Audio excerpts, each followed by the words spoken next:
সবকিছু শেষ হয়ে গেছে, জিতে গেছে ভাই, তুমি কিছুই করতে পারোনি, আর এখন তুমি ধ্বংস দেখা যাক, আর কিছুই করতে পারবে না। তাই হে বন্ধুরা, ভিডিওতে স্বাগতম জানাই। আমরা জানবো আজকের money in the bank premier live ইভেন্টে কি ঘটেছিল। তাই আমরা ভিডিওটি পুরুষের money in the bank ladder match দিয়ে শুরু করব। সেথ রলিন্স এবং তার ওয়াইসম্যান পল হেমেন এখানে আসার পর Penta, Grande America, Andrade, Solo Sikoa এবং সবশেষে এলেন্ডে আসার পর এই ম্যাচটি শুরু হয়। আপনাদের মনে আছে স্ম্যাকডাউনে সেথ রলিন্স তাদেরকে সবাইকে কুকুরের মতো মারধর করেছিল। তারপর আজ এর প্রতিশোধ নেওয়ার দরকার ছিল। সবাই সেথ রলিন্সকে ঘিরে থেকে মারধর করে রিং থেকে বাইরে বের করে দেয়।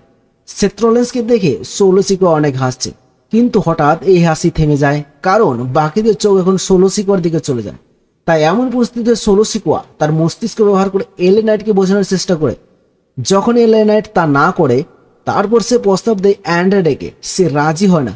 তারপর সে পেন্টা এর সামনে শিরোমেরো করতে শুরু করে এবং তারপরে পেন্টা একটা সুপার কিক দেয় এবং তিনজনই একসাথে সোলো সিকোয়াকে রিং থেকে বাইরে বের করে দেয়। তারপর বাকিরা নিজের মধ্যে মারামারি করতে শুরু করে। তারপর সেথ রলিন্স এদিকে ওদিকে সময় নষ্ট না করে একটি লেডার নিয়ে এসে ব্রিফ কেসটি নামানোর কথা ভাবেন। কিন্তু অত তাড়াহুড়ো কিসের? আমরা এখনো সোলো সিকোয়ার স্ট্যান্ড আপ কমেডি দেখিনি। লিটারালি সোলো সিকোয়া আসলে যাকে মারছিল তারপর তারও অ্যাক্টিং করছিল। এরপরে সে তাদের মতো আচরণ করতে শুরু করে। এলএ নাইটকে মারধর করার পর সে বলে এলএ নাইট এবং অ্যাল গ্র্যান্ড আমেরিকাকে মারধর করার পর সে জনতাকে ধন্যবাদ জানালো। পেন্টাকে মারধর করার পর সারোমিরও বলল, পেন্টা, আমি তোমাকে ভয় পাই না। এখানে কেউ একে অপরের বন্ধু ছিল না। আমরা এখন পর্যন্ত দেখেছি যে গতকাল পর্যন্ত অ্যান্ড্রেড এবং পেন্টা বন্ধু ছিল, আজ তারা একে অপরকে আক্রমণ করে। এখন আমরা দেখতে পাই এল গ্র্যান্ড আমেরিকা আক্রমণ করে। সে তার সাফ্লেক্স দিয়ে সবাইকে ঢের করে দেয়। এরপরে আমরা দেখতে পাই এক স্পেশাল বান্দা, সে রিং এর ভেতর থেকে একটি স্পেশাল লেডার বের করে যার উপর স্পন্সিপ ব্র্যান্ড করা ছিল এবং তারা almost money in the bank brief case পর্যন্ত পৌঁছায়, কিন্তু পেনটা তাকে নিচে ফেলে দেয়। এরপর অ্যাল গ্র্যান্ড আমেরিকা এখন কি করে, সে তার মাথার উপরে মেটাল প্লেটটি হেড বারের জন্য ব্যবহার করে। এরপরে সে সিঁড়িতে চড়ে দারুণভাবে হেড বার করে। আর যখন ব্রিফ কেসটি নিতে যায় তখন এলএ নাইট আসে এবং তারপরে তাকে সে নিচে ফেলে দেয়। এরপর কি হয়, সেথ রলিন্স এদের মারামারি দেখে বিরক্ত হয়ে যায় এবং সে ব্রন ব্রেকার এবং ব্রনসন রিডকে সংকেত পাঠায়। এরপরে এখানে আমরা ব্রনসন রিড এবং ব্রন ব্রেকারকে দেখতে পাই। এদের আসার পর ব্রন ব্রেকার রিং সাইডের মামলাটি সামনে নেয় এবং ব্রনসন রিড বাকিদের চাটনি তৈরি করে। কিন্তু যখন তারা দুইজন সোলো সিকোয়াকে পাকোয়া তৈরি করার জন্য যাচ্ছিল তখন সঙ্গীত বেজে উঠে। জ্যাকব ফাটু এবং জেসি মেটিওকে এখানে দেখা যায় এবং এদের রিং এ আসার পর লড়াই শুরু হয়। সে রিং এর সাইডে যায় এবং ব্রন ব্রেকার জেসি মেটাকে স্পেয়ার মারে। জেসি মেটা তখনই কাহিল হয়ে যায় এবং তার সাথে সাথে ব্রন ব্রেকারও কাহিল হয়ে যায়। এখন তুমি যদি জেসিবিকে আঘাত করো তাহলে তুমি আঘাত পাবে, কিন্তু এই লোকটি কি দিয়ে তৈরি?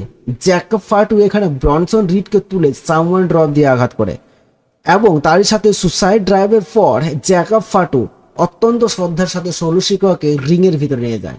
তাকে লেডার পরিবেশন করে এবং বলে, ভাই উপরে উঠে এই যুদ্ধে জয়ী হও।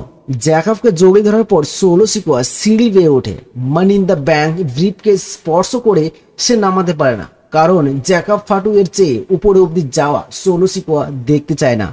সে সোলো সিকোয়াকে বলে, আমি তোমাকে ঘৃণা করি এবং তাকে টেনে নিচে নামিয়ে একটা সুপার কিক মারে।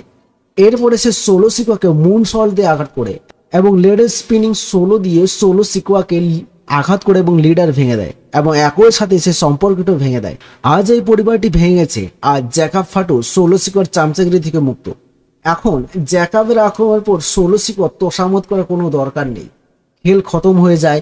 এরপরে এলএ নাইট সিঁড়ি বেয়ে ওঠার জন্য কিছুটা চেষ্টা করে, কিন্তু সেথ রলিন্স সঠিক সময়ে আসে। সে এলএ নাইটকে এক পাশে ঠেলে দেয়।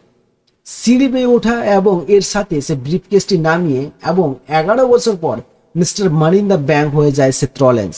আবার মানি ইন দ্য ব্যাংক হয়ে গেছে এবং এর সাথে এখন দুইবার mister money in the bank হয়ে যান। কিন্তু প্রশ্ন হলো, রোমান রেন্স কেন আসেনি? তা জানা সত্ত্বেও যে সেথ রলিন্স যদি মানি ইন দ্য ব্যাংক হয়ে যায় তবে সবকিছু শেষ হয়ে যাবে, যা রোমান এটি দেখতে চায়নি। Roman Reigns, CM punk, স্যামি gen কেউ আসেনি। কারণ হলো বেস্ট ফর বিজনেসের জন্য এটা ঠিক মনে হচ্ছিল ডাব্লিউডাব্লিউই এর। এখন সেথ রলিন্সের জন্য এই জিনিসটি প্রয়োজন ছিল, তার দলটি স্টোরে নতুন স্তর যোগ করার জন্য, তার অগ্রগতির জন্য, ক্ষমতার জন্য, নিয়ন্ত্রণের জন্য এই জিনিসটি প্রয়োজন ছিল। সেথ রলিন্স যে কোনো মূল্যে এটি চেয়েছিলেন, সেই কারণে Seth Rollins money in the bank briefcase জিতেছেন।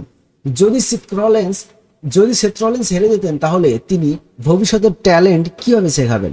এই জয় ব্রন বেকার, ব্রনসন রিডের সাথে সেথ রলিন্সের জন্য আস্থা আরো শক্তিশালী করবে। এটি সেথ রলিন্সের আত্মবিশ্বাস বাড়িয়ে তুলবে। তবে সেথ রলিন্স একটি জিনিস মনে রাখা উচিত যে যদিও তিনি mister money in the bank হয়ে গেছেন, তবে এটি মানি ইন দ্য ব্যাংকের মতো বড় চুক্তি নয়। সবচেয়ে বড় বিষয় হলো এটি জয়ী করা। যদি এটি সফল হয় তবে সেথ রলিন্স অনেক মজা পাবে, যদি এটি ব্যর্থ হয় তবে সেথের জন্য সবকিছু শেষ হয়ে যাবে। এখন আমার মূল ইভেন্টের সম্পর্কে কথা বলবো। দ্য আমেরিকান নাইটমেয়ার কোডি রোডসে প্রবেশের পর যে উৎসব সঙ্গীত বাজে, এরপর লগেন পলের সঙ্গীত শুরু হয়। লগেন পলের আগমনের পর WWE আনডিসপিউটেড চ্যাম্পিয়নশিপ জন সিনা আগমনের সাথে সাথে এই ট্যাগ টিম ম্যাচ শুরু হয়। জন সিনা এবং লগেন পল একসাথে খুব ভালোভাবে কাজ করছিলেন। তারা যে উৎসবকে পেটাতে শুরু করেন, কিছুক্ষণ পর আমরা যা দেখতে পাই তা হলো জন সিনা এবং লগেন পল মধ্যে একটা ফাটল শুরু হয়। তারা ব্লাইন্ড ট্যাগ নিতে শুরু করে, মানে তারা এক অপরকে সম্মিলিত ছাড়াই ট্যাগ নিচ্ছে। এখানে ব্যাপারটা অতিরিক্ত হয়ে যায়, এমনকি তারা ধাক্কাধাক্কি শুরু করে। এমন পরিস্থিতিতে ভুল বুঝাবুঝির সুযোগ নিয়ে যে উসো কোডি রোডসকে ট্যাগ করে। কোডি রোডস রিংয়ে আসার পর সে দুজনকেই পেটাতে শুরু করে। কোডি জনসনের উপর ক্রস রোডস প্রয়োগ করার পর সমস্ত সীমা অতিক্রম করে যে লোগান পল ক্রস রোডসের উপর ফ্রগ প্লাস প্রয়োগ করতে যান, কিন্তু এটি জন সিনাকে আঘাত করে। কিছুক্ষণ পরে লোগান পল তার ভাইরাল মুহূর্ত তৈরি করে সে ড্রোনটিকে তার কাছে ডেকে হাতে রাখে। তারপর হঠাৎ কোডি রোডস এসে লোগান পলকে একটু সুপ্লেক্স মারে এবং লোগান পল তার হাত থেকে ড্রোনটি ছাড়ে নেয়। কি আশ্চর্যজনক দৃশ্য আমরা দেখতে পাই। এই লোকটি সত্যি ভবিষ্যতের জন্য চ্যাম্পিয়ন, এতে কোনো সন্দেহ নেই। যে উসোর উপর একটি আশ্চর্যজনক মুভ লাগায়, এখানে লোগান পল নিজের সাথে যে উসোকে ঢের করে দেয়। এরপর জন সিনা রিংয়ে কোডি রোডসকে তার টাইটেল দিয়ে হিট করে। তারপর হঠাৎ করে যা হয় তা হলো একজন লোক হরি পরে রিংয়ে আসে এবং জন সিনাকে মারতে শুরু করে। সে কি ছিল? ও মাই গড, আর ট্রুথ এখানে এসেছিল। WWE থেকে চলে গিয়েছে, ভক্তদের হয়েছে WWE তে আর ট্রুথকে ফিরিয়ে আনতে হয়েছে। তাই এখানে আর ট্রুথ জন সিনাকে টাইটেল দিয়ে হিট করে। কোডি রোডস তার ফিনিশার ক্রস রোডস প্রয়োগ করে এর মাধ্যমে জন সিনাকে পিন করে ম্যাচ জিতে যায়। বন্ধুরা, জন সিনা আর ট্রুথের কারণে হেরে গেছে। এরপর আমরা দেখতে পাই women's money in the bank ladder ম্যাচটি সত্যি অসাধারণ ছিল।